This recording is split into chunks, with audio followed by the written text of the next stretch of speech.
Yo, bago po yung valve seal, bagong palit po ng piston ring. Pero sobrang usok pa rin mga idol, no? Anong problema? Bakit nagkaganon?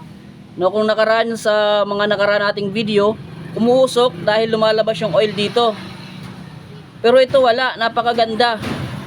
No? Walang butas. Lumalabas yung langis dito, kaya pumapasok sa tambucho, umuusok. Pero ito wala. So anong problema? Bagong valve seal mga idol at saka bagong piston ring. So papakita ko sa inyo yung piston ring na wala siyang clearance. Sensya na kayo sa kamay ko. Kasi na-stress na rin tayo no?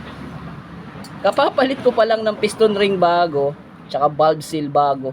Tignan nyo yung clearance napakaganda, 0-0. Pero bakit mausok, no? Tapos yung valve seal,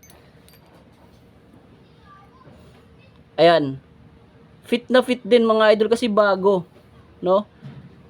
Ayan. Okay? So ano yung problema? Bakit mausok? No, kaya kinalas ko uli kasi umusok mga idol So ito rin yung dapat nyo i-consider, no?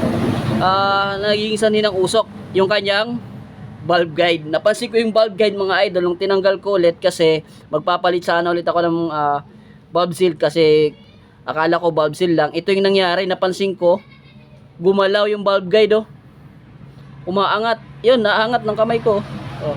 Lalapit ko. Yun nababa. Yun So lumulusot po yung oil dyan sa valve guide.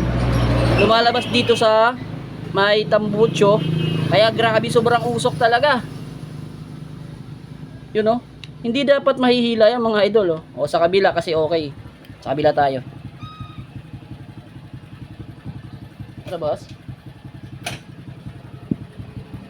Ayan napakatigas. Goods pa yung kabila. Dito lang yung may problema. Nahihila. Yun So may problema na po yung kanyang valve guide. Yan. Okay. So nabunot na po natin yung valve guide. Samantalang hindi yan na basta-basta nahuhugot ng kinakamay lang. Talagang kailangan mo siyang pukpukin, no? O yun, pinasok ko, kinamay ko lang, no? Samantalang kailangan pa natin yung pukpukin para pumasok. No, so ibig sabihin, may tama na po itong kanyang valve guide. Yun. So nagkakaroon po ng pagka-loss compression, pagtagas po ng langis. So malambot na po dito sa part na ito na kanyang valve guide. So meron naman na bibiling ganitong klaseng valve guide mga idol. Okay. So dito po sa motor na ng ating tropa na gagawin natin ay nagdala siya sa atin ng head, isang buong head mga idol. Madumi lang kaya lilinisan natin. Ayun. Okay.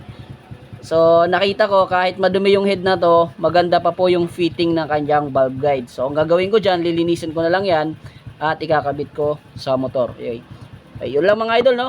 Sinare ko lang po sa inyo, baka maranasan nyo at ma-stress din po kayo kagaya ko. Na-stress tayo ng konting-konting sandali mga idol, no? Kasi bago po yung ring, bago yung valve seal, tapos wala namang butas dito po sa part ng kanyang muffler, no? Walang tama dyan. Kaya bakit lalabas ng usok? Yung pala, may tama yung kanyang valve guide, no? Hindi ko napansin, gumagalaw-galaw na pala ito, no? So pwede kayo magpalit nito or kung may available kayo ibang head, palit na ng head kasi baka may tama na rin po kasi yung dito sa part na ito. Okay, so baka bumili tayo ng bagong valve guide, tapos may tama na rin pala dito sa part ng kanyang head. So mas maigi, palit head, no? Kaya lang nagdala si tropa ng head, no? Kasi yun yung sabi ko sa kanya, baka may tama na rin po yung kanyang head, no? Sa paglalagyan ng valve guide, baka may tama na dyan. Pag bumili siya ng valve guide, tapos sinalpak namin, baka ganun pa rin lang, ay nagdala na lang siya ng surplus na head. So lilinisan ko na lang yan at yun ay kakabit ko. Grabe yung pinagdaanan ng head na to no? Sobrang itim. Alright. So dito lang muna yung video natin mga tropa. Sana ko may nakuha kayong tips at kalaman dito sa shinare nating video ngayon. Alright. So ay mga idol, no? So sana i-consider din natin sa part na yon ng valve guide. Kasi isa rin yun, no? Sa nagpapatagas ng langis. So napagdesisyonan ni tropa na ito yung gagamitin niyang head. Kaya ito yung gagawin natin. So customer yung masusunod. Which is tama nga naman. Kasi baka may tama na po yung kanyang dating head sa pinagpapasukan ng valve guide, eh problema nga naman, di ba? Yun yung punto na pinaano ko sa customer. Ayan. So baka may ganito kayong klaseng sitwasyon, nagpalit na kayo ng head, nagpalit na kayo ng valve guide, nagpalit na kayo ng valvula, valve seal, ayan, piston ring, etc, etc. Eh mausok pa rin, no? I-consider din natin sa part ng valve guide, no? Kasama natin yung i-check kung umaalog na o hindi. Alright? Ayan mga idol, sa pagmimekaniko, marami pa tayong dapat tuklasin sa mundo ng makina mga idol, no?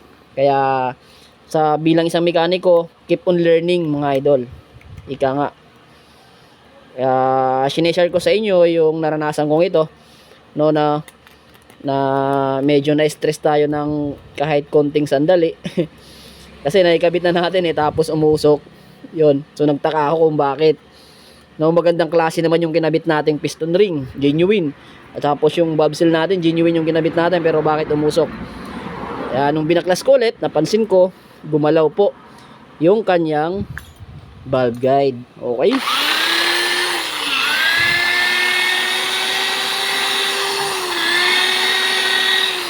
Yan. So dito lang muna yung video natin mga idol, mga tropa, kasi medyo nagmamadali si idol, si tropa. Hinare ko lang po sa inyo yung video na ito kasi alam ko makakatulong. Yan. Okay? Bye bye.